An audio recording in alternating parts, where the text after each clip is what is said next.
Good morning students. Continue करते हैं अपना साइंस का chapter number 4 different kinds of material.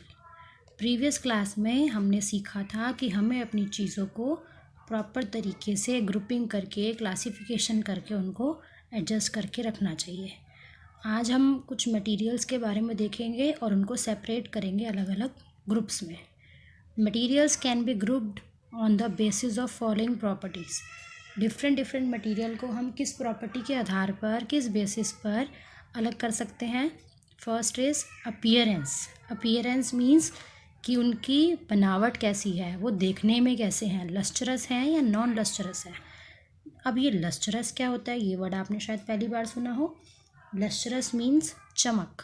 जो शाइनी चीज़ें हैं उन्हें हम लस्टरस मटेरियल कहते हैं, जो शाइन नहीं करती उन्हें हम नॉन लस्टरस मटेरियल्स कहते हैं।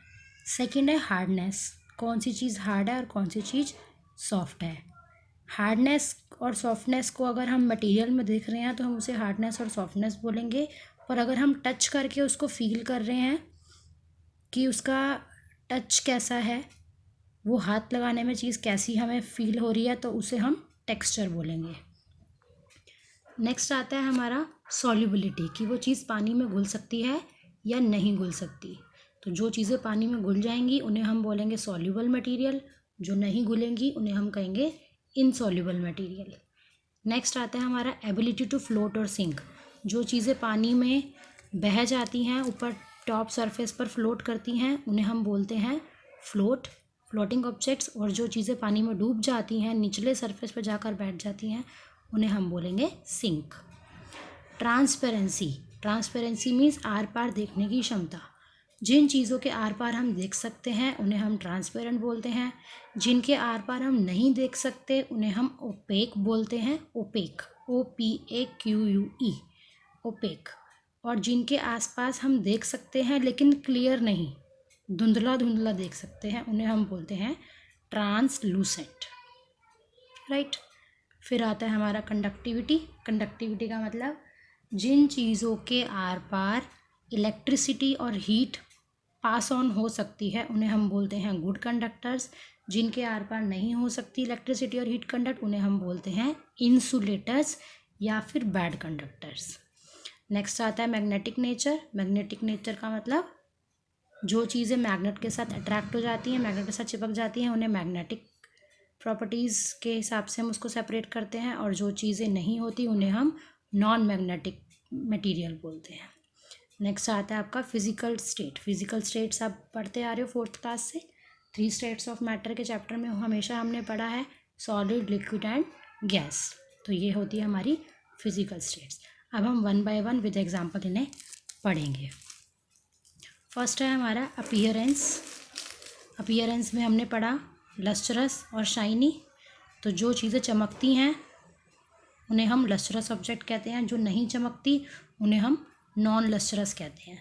अब जो चीज़ें चमकेंगी उनसे हम कुछ तो बेनिफिट लेंगे।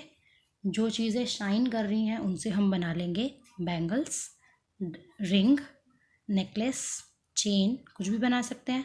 अब जो चीज़ें शाइनी हैं उनसे हम कुछ तो बनाएंगे ही, तो हमने उनसे क्या बनाया, अपनी ज्वेलरी बनाई, है ना। हमने उससे अपनी ज्वेलरी बनाई। For example this is an gold chain. तो ये गोल्ड चेन मैंने गोल्ड की ही क्यों बनाई, क्योंकि गोल्ड में ऐसी प्रॉपर्टी है जो शाइन करती है। ये रिंग मैंने गोल्ड की ही क्यों बनाई, क्योंकि ये लस्टरस ऑब्जेक्ट है। और जो चीज़ें शाइन नहीं करती वो है वुड, प्लास्टिक और बहुत सारे मटेरियल है। आपने अगर आसपास देखोगे तो आपको बहुत से एग्जाम्पल्स मिलेंगे।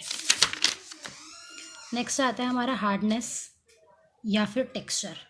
जिन चीज़ों को हम बहुत इजीली कंप्रेस कर सकते हैं, आपने इसको हाथ में उठाया और ऐसे कर लिया, ऐसे करने से उसकी शेप पूरा, मतलब आप उसको किसी भी फॉर्म में कंप्रेस कर सकते हो, तो ये हो जाती है आपकी कंप्रेसिबिलिटी। और जो चीज़ें कंप्रेस हो जाती हैं वो होती हैं सॉफ्ट, और जो चीज़ें कंप्रेस नहीं होती वो होती है हार्ड। ठीक है। जैसे कि ये जो कॉटन का मैंने लिया था एक छोटा सा टुकड़ा, इसको मैंने कंप्रेस किया तो ये मेरे अकॉर्डिंगली हो रहा है, दैट मीन्स ये सॉफ्ट है। और अगर मैं किसी और कड़क सी चीज़ को ले लूँगी, अगर मैं किसी बॉटल को ले लूँ प्लास्टिक की और मैं उसको क्रश करने की कोशिश करूँ तो वो मुझसे क्रश नहीं होगी, दैट मीन्स वो है हार्ड ऑब्जेक्ट। ऐसे ही सॉल्युबिलिटी, अब आप एक काम करना, एक ग्लास में शुगर को घोल के देखना और एक ग्लास में मिट्टी को घोल के देखना, आपको अपने आप डिफ्रेंशिएट हो जाएगा कि शुगर जो है वो सॉल्युबल है और जो सैंड है वो इनसॉल्युबल है। तो जो चीज़ें पानी में घुल जाती हैं वो सॉल्युबल मटेरियल, जो नहीं घुलती वो insoluble material. Very easy. Next है एबिलिटी टू फ्लोट। फिर दोबारा आप एक गिलास पानी लेना, उसमें 1 रुपये का कॉइन डालना। कॉइन को आप देखोगे कि कॉइन पानी के जाके नीचे जाके बैठ जाएगा, लेकिन अगर आप एक छोटा सा लकड़ी का टुकड़ा डालोगे तो वो नीचे जाके नहीं बैठेगा, वो फ्लोट करेगा जबकि कॉइन सिंक हो जाएगा। ट्रांसपेरेंसी, जैसे कि मेरे पास ये पॉलीथीन है, अब ये पॉलीथीन मैंने इसके ऊपर रख दिया, तब भी मैं क्लियरली पढ़ पा रही हूँ कि यहाँ पे ग्लास लिखा है, यहाँ पे बुक लिखा है, यहाँ पे वुड लिखा है, क्लियरली पढ़ पा रही हूँ। क्यों? क्योंकि ये ट्रांसपेरेंट है, इसके आर पर मुझे सब कुछ नज़र आ रहा है। अगर होता मेरे पास बटर पेपर तो मैं ना देख पाती कुछ भी, तो मुझे आसपास से क्लियर नहीं होता। अब अगर मैं बुक की स्पेलिंग के ऊपर ये कॉटन रख दूँ तो मुझे दिख रहा है कि यहाँ पर क्या लिखा है? नहीं दिख रहा। क्यों? क्योंकि ये क्या है, ये ओपेक ऑब्जेक्ट है, इसके आर पार मैं नहीं देख पा रही। और अगर मैं बटर पेपर रखती तो दिखता, लेकिन धुंधला धुंधला दिखता। तो ये फ़र्क होता है ट्रांसपेरेंट, ट्रांसलूसेंट और ओपेक ऑब्जेक्ट्स में। फिर आता है हमारा कंडक्टिविटी। क्या आपको मालूम है कि जो ये तारें होती हैं, जो हमारे घरों में तारें हैं, या जो हमारे केबल नेटवर्क की तारें होती हैं, या हमारे चार्जर की तार है, या हमारे मिक्सर ग्राइंडर की तार है, ये तारें किस चीज़ की बनी होती हैं? ये तारें बनी होती हैं कॉपर या फिर एल्यूमिनियम की। तार तो हम सिल्वर की भी बना सकते हैं, सिल्वर भी गुड कंडक्टर है, लेकिन हम सिल्वर की इसलिए नहीं बनाते क्योंकि सिल्वर जो है वो बहुत महंगा है। सिल्वर की तारें हम नहीं बना सकते क्योंकि वो बहुत ज़्यादा महंगा है, इसीलिए हम good conductors copper and aluminium की तारें बनाते हैं। क्यों बनाते हैं? क्योंकि they are good conductors and they can conduct heat and electricity through them. वो अपने अंदर से हीट और इलेक्ट्रिसिटी को कंडक्ट कर सकते हैं, इसलिए हम उन्हें तारे बनाने के इस्तेमाल में लेकर आते हैं। नेक्स्ट आता है हमारा बैड कंडक्टर। हम लकड़ी की तार तो नहीं बनाते, हम प्लास्टिक की तार भी नहीं बनाते। हाँ, ये है कि तार के ऊपर हम प्लास्टिक की कोटिंग ज़रूर करते हैं। क्यों करते हैं? ताकि जब हम तार को पकड़ें हमें करंट ना लगे। That means they are bad conductors. Iron और मैग्नेट से हम सब खेलते हैं, तो मैग्नेट लेना और बहुत सारी चीज़ें ट्राई करना उसके ऊपर, जो चीज़ें उसके साथ चिपक जाएंगी वो होंगी मैग्नेटिक सब्सटेंस, जैसे कि आयरन, निकल एंड कोबाल्ट।